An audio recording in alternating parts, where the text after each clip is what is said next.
आज सुनिए अपनी पसंदीदा और सरल, सहज और सुगम कहानियाँ लिखने वाली लेखिका डॉक्टर संगीता झा जी की लिखी हुई कहानी खुले बाल। तो शुरू करते हैं कहानी खुले बाल। मैं यानी ऋतु शायद कलयुग की द्रौपदी थी। वहाँ द्रौपदी ने कसम खाई थी कि जब तक दुशासन की जंघा के खून से अपने बालों को नहीं धोएगी, अपने बालों को नहीं बांधेगी। उसकी इस प्रतिज्ञा को पूरा करने का काम उसके एक पति भीम ने किया। मेरे पति तो क्या 5 भाई भी न थे, लेकिन एक माँ है जो सब पर भारी है। यहाँ खुले बाल रखना मेरी प्रतिज्ञा नहीं, मेरी मजबूरी थी। कोई दुशासन भी न था जिसने जंघा पर बिठाकर मेरे बाल खींचे हों। मुझ बेचारी पर तो कुदरत की मार थी। यानी जन्म से मेरा एक कान चिपका हुआ था और छोटा सा था, जिसे डॉक्टरी भाषा में माइक्रोशिया एट्रेजिया कहा जाता है। मैं जन्म से ट्रेचर कोलिन सिंड्रोम के साथ पैदा हुई थी। अंग्रेजी के शब्द ट्रेचर का मतलब ही धोखा होता है। जब मैं पैदा हुई तो मेरी छोटी सी ठुड्डी, चिपके कान, आँखों के बगल और नीचे की हड्डी गायब, या कहिए जहाँ देखो वहाँ डिम्पल देख के मेरी अपराजिता माँ डॉक्टर जया के भी तोते उड़ गए थे। बाद में हम माँ बेटी जब पक्की सहेली बन गए तब उन्होंने मुझे बताया। मैं जो सोचती हूँ कि शायद पहले उन्होंने मुझे देख सोचा होगा, ऐसी बंदर सी बेटी, क्या करूँ, खुद मर जाऊँ या इसका गला घोट दूँ। जैसे मैं अपने दोस्तों को देखती हूँ और लाख हिम्मत जुटा कर भी अपने आप को मजबूर पाती हूँ। इसीलिए तो मैं जया जी की भावनाओं को समझ पाती हूँ। शायद जया जी ने उस पूरी रात ईश्वर से प्रार्थना की होगी, हे मेरे ईश्वर, ये तूने क्या किया, इतना बड़ा जुर्म।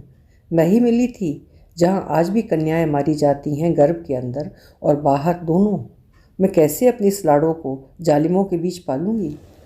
लेकिन ईश्वर तो ईश्वर है, और वही ईश्वर है जिन्होंने गीता के ज्ञान और द्रौपदी के चीर हरण में कपड़े पर कपड़ा देते हुए खींचने वाले के हाथ थका दिए थे। जया जी तो फिर अपराजिता थी। मैं उसी परिवेश में बड़ी होती गई, लेकिन जया जी और उनके बेटे अंगद यानी मेरे भाई ने घुटने नहीं टेके, बल्कि मजबूर किया ईश्वर को उनकी ऋतु को भी वही मजबूती दें जो जया जी ने विरासत में पाई थी। घर में तो मुझे कभी लगा ही नहीं कि मुझ में कोई कमी है और मैं एक स्पेशल चाइल्ड हूँ। खासकर मेरा भाई अंगद मुझे बचपन से ही बहुत प्यार करता था और हर बुरी नज़र से बचाए रखता था। बचपन में भी एक ऑपरेशन हुआ और मेरे हुलिये को कुछ ठीक ठाक करने की कोशिश की गई। ऐसा मुझे बाद में ही पता चला। हमेशा कान के पास मेरे बालों का सहारा ले उसे ढक दिया जाता था। चेहरे पर ऑपरेशन के निशान थे, सुनने में थोड़ी तकलीफ थी। इन सभी कमियों के बावजूद मेरा बचपन प्यार से भरा था। जया जी यानी मेरी मम्मा के दोस्तों, खासकर सुधा आंटी और रामाराव अंकल ने उन्हें काफ़ी इमोशनल सपोर्ट किया। अपनी हीनता का एहसास पहली बार तब हुआ जब मैं स्कूल जाने लगी। मेरे सहपाठी कभी मेरी आँख तो कभी मेरे कान को, कभी मेरे बहरेपन का मजाक उड़ाते। एक बात तो अच्छी थी कि मैं ठीक से सुन नहीं पाती थी, जिससे आधी बातें मुझ तक पहुँचती ही नहीं थी। पर मैं कुछ उनके लिप मूवमेंट से और कुछ चेहरे के ढंग से समझ जाती थी कि मेरा मजाक उड़ाया जा रहा है। हिंदी में कहावत है कि करेला वो भी नीम चढ़ा। वो मुझ पर पूरी तरह से चरितार्थ होने लगा जब पता चला कि मेरी एक आँख पूरी तरह से ख़राब है और मुझे मोटा चश्मा पहनना पड़ा। ऊपर से डॉक्टर के कहने पर माँ चश्मे के अंदर मेरी नॉर्मल आँख पर एक पर्दे सी पट्टी लगा देती थी, जिससे कमज़ोर आँख से मैं देखने की कोशिश करूँ और उसमें सुधार हो। इस पूरी प्रक्रिया में मैं हिंदी फिल्मों में आने वाले काने डाकू की तरह लगती। स्कूल में बच्चे मेरा मजाक उड़ाते और मैं घर आकर सारा क्रोध मम्मा पर उतारती। मम्मा मुझे छाती से चिपका लेती और अंगद के कान लाल हो जाते।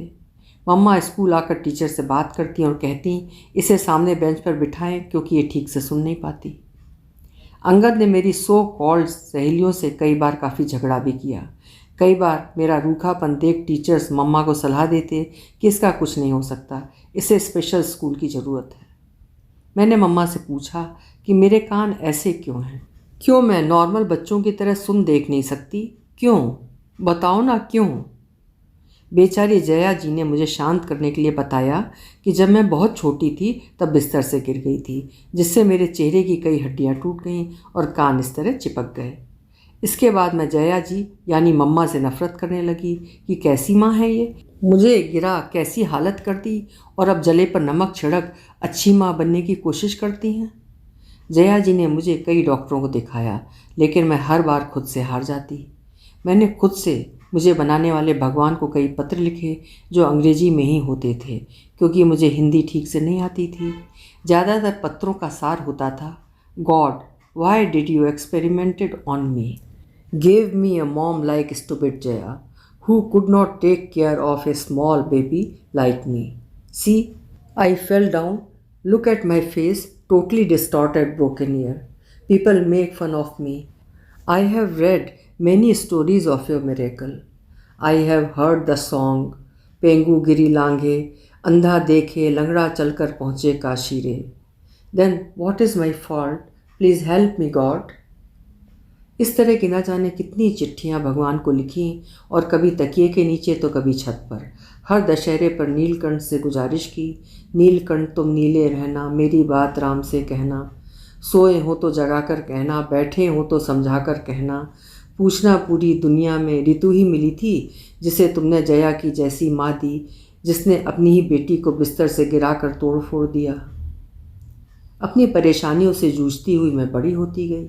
जया जी के बाल बहुत लंबे थे और कभी कभी उन्हें मोड़ कर वे खूबसूरत जूड़ा बनाती, जो मुझे बड़ा अच्छा लगता था। कभी कभी शादियों में उस जूड़े में वो एक बहुत सुंदर रत्न जड़ित क्लिप लगाती, जो मुझे बहुत पसंद थी। मेरी हसरत थी, या कहिए कि सपना भी था, कि मैं भी अपने बालों को ऊपर बांधूं और वो क्लिप लगाऊं। लेकिन हाय री किस्मत, चिपके हुए कान ढकने के लिए मुझे हमेशा बालों का सहारा लेना पड़ता। वहाँ द्रौपदी ने क्रोध और बदले की भावना से केश खुले रखे थे, और यहाँ उसी ईश्वर जिसने चीरहरण में उसकी लाज रखी, दुशासन की जंघा भीम से तुड़वा उसकी प्रतिज्ञा पूरी की, ने मुझ पर यह कहर ढाया था। जया जी को उसकी माँ ने मेरी हालत देख उसका खानदानी क्लिप दिया था, जिसकी कीमत लाखों में थी, जिसे वो कभी कभी लगा कर इठलाती और फिर घर पर ही रखे गोदरेज के लॉकर में रख देती। हमेशा पार्लर वाली को घर बुला जया जी मेरे बाल कान तक कटवा देती थी, जिससे मेरे कान ढके रहें। मैं बहुत चिल्लाती चीखती कि मुझे बाल बढ़ाने हैं, पर जया जी मेरी एक न सुनती। मुझे वो जल्लादों की भी जल्लाद लगती। एक तो गिरा दिया, ऊपर सब सुंदर बालों को भी कटवा देती हैं। माँ नहीं, डायन है जया जी, ऐसा मेरा तब सोचना था। जया जी मुझे ज़बरदस्ती डॉक्टरों के पास ले जाती। खाली हमारा शहर ही नहीं, बल्कि कभी चेन्नई, कभी मुंबई, तो कभी बेंगलोर की सैर करते हम। हर बार बड़े प्यार से मेरा माथा चूमती और बड़े इंटेलिजेंटली मेरा केस डिस्कस करती। सारे डॉक्टर्स कहते, madam you are impossible, we salute you. आपकी जैसी माएँ इक्का दुक्का ही होती हैं। कितनी अच्छी तरह से आपने अपनी बेटी को ग्रूम किया है। काश बाकी पेरेंट्स भी आपकी तरह होते। मैं मनी मन सोचती, कितनी होशियार है ये औरत, नाटक करने में माहिर। छोटी बच्ची का ध्यान न रख बिस्तर से गिरा दिया, कान और चेहरे की तोड़ फोड़ कर अब ये ड्रामा। सचमुच 100 चूहे खा बिल्ली हज को चली।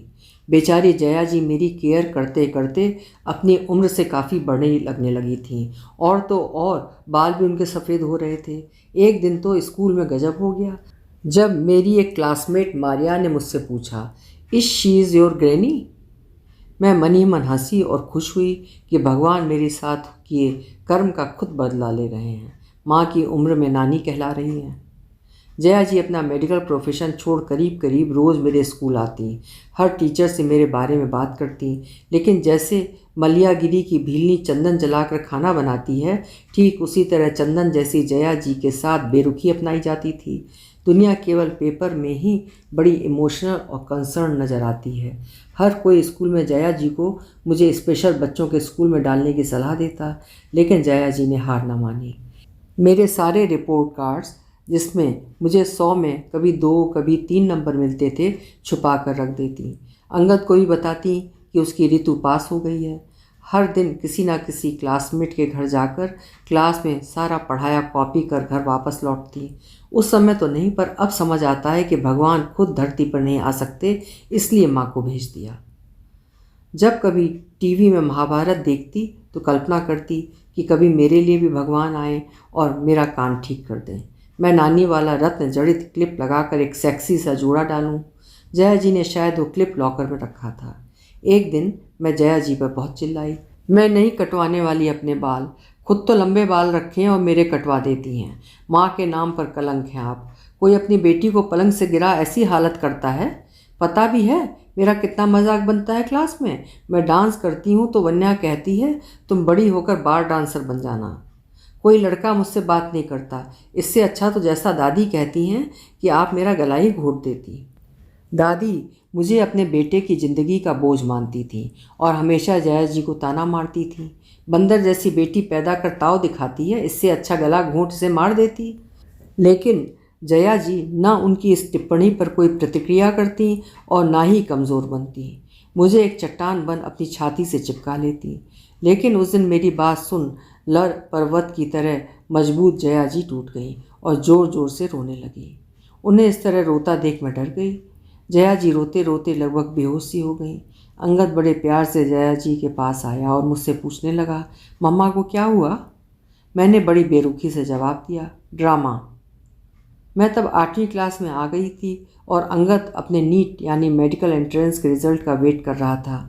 मेरे मुंह से ड्रामा शब्द सुन वो ज़ोर से वहशियों की तरह चिल्लाया, शट द फक। पता भी है तुम्हारे कारण मम्मा कितनी मुश्किलों से गुजरी हैं। सारे ज़माने के ताने सहती रहीं लेकिन तुम पर आज भी नहीं आने दी। मैंने ताली बजाते हुए कहा, वाह ग्रेट, ज़माने के ताने। अच्छा है, पहले गलती करो, नन्ही बच्ची के नए नक्श बिगाड़ो, फिर विक्टिम कार्ड। अंगद मेरी बात काटते हुए चिल्लाया, बुलशिट। कहाँ से इतनी इमेजिनरी आइडिया लाती हो? उन्होंने तुम्हें गिराया, तुम तो उनकी जान हो। हमेशा पलकों पर बिठा कर रखा है। आज इतनी नॉर्मल ज़िंदगी जी रही हो तो सिर्फ इनकी वजह से। मैं और मुस्तैदी से चिल्लाई, she herself confessed that because of her negligence I fell down. What more you want? अब ताली बजाने की बारी अंगद की थी। उसने मुझसे कहा, शाबाश, ग्रेट, कितना अच्छा सिला दे रही हो मॉम को उनकी ज़िंदगी भर की तपस्या का। उन्होंने सबसे नाता तोड़ा तुम्हें सम्मान दिलाने के लिए, और तो और तुम्हें बुरा ना लगे इसलिए कहानी भी गढ़ दी कि तुम बिस्तर से गिर गई, ये जानते हुए भी कि वो इसके बाद तुम्हारे लिए मॉम से जया जी बन गई। मैंने कई बार सच्चाई बताने की कोशिश भी की लेकिन हर बार उन्होंने ही मुझे रोका। मैं समझ ही नहीं पा रही थी कि अंगद क्या बोल रहा है। मैंने फिर चिल्लाकर पूछा, तो सच्चाई क्या है? अंगद फिर उतनी ही जोर से चिल्लाया, go and check internet, Treacher Collins syndrome, you are born with that. It's mom only who ran from post to pillar to save you and brought you to this level so you can fight with her and blame her. अब भौचक होने की बारी मेरी थी। उधर जया जी अंगद पर जोरों से बरस रही थी। Stupid boy, what was the need to tell her all this? She will get disturbed. बेचारी, already so much pain in her life and you want to make her life hell. Angad मुंह बनाते हुए मुस्कुराया, बेचारी। मैं चुपचाप वहाँ से उठकर डेस्कटॉप के सामने बैठ इंटरनेट में टीचर कोलिन ढूंढने लगी। एक के बाद एक मेरे जैसे कई विभत्स चेहरे मेरे सामने आने लगे।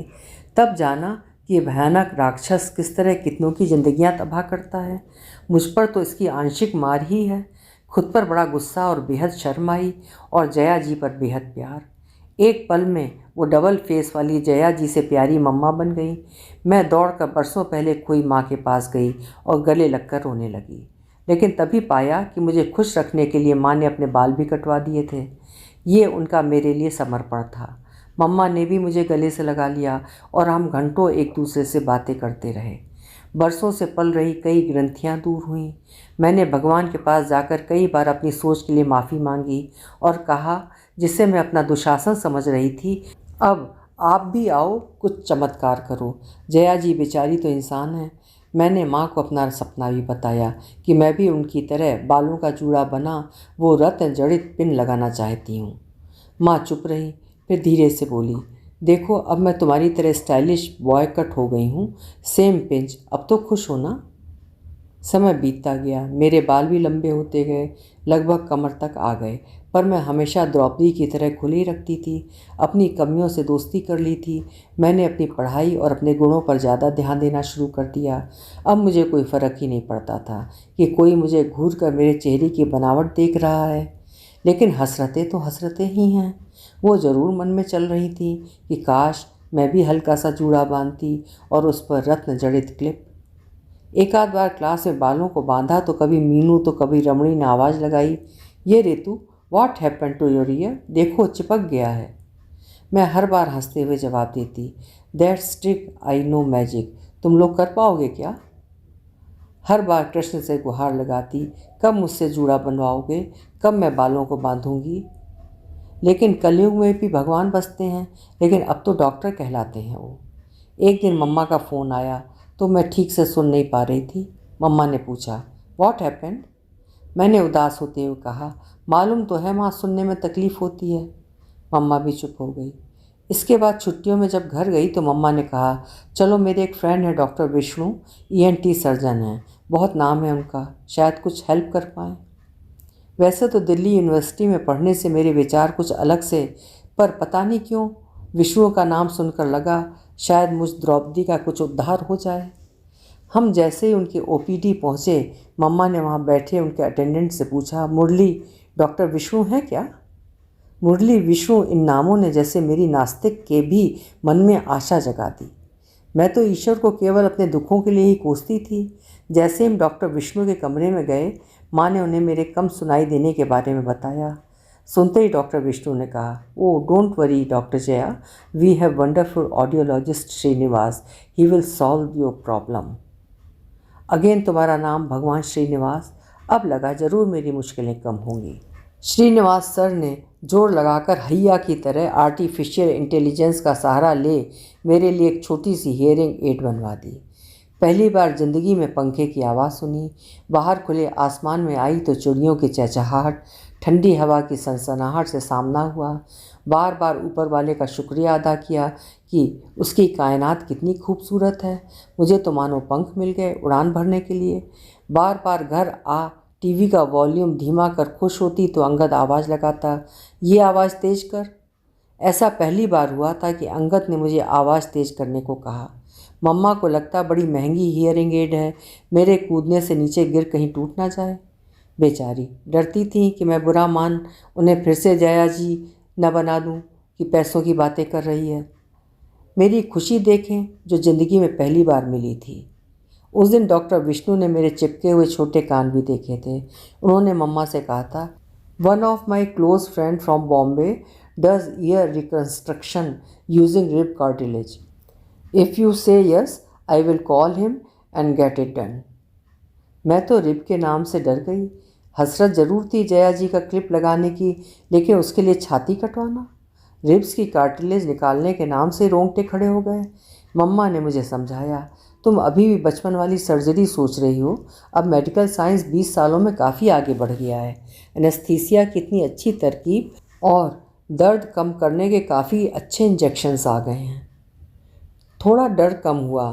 फिर अब मैं हियरिंग एड की वजह से सुनने भी अच्छा लगी थी। इससे माइंड भी पॉजिटिव मोड में था और मैं सर्जरी के लिए मान गई।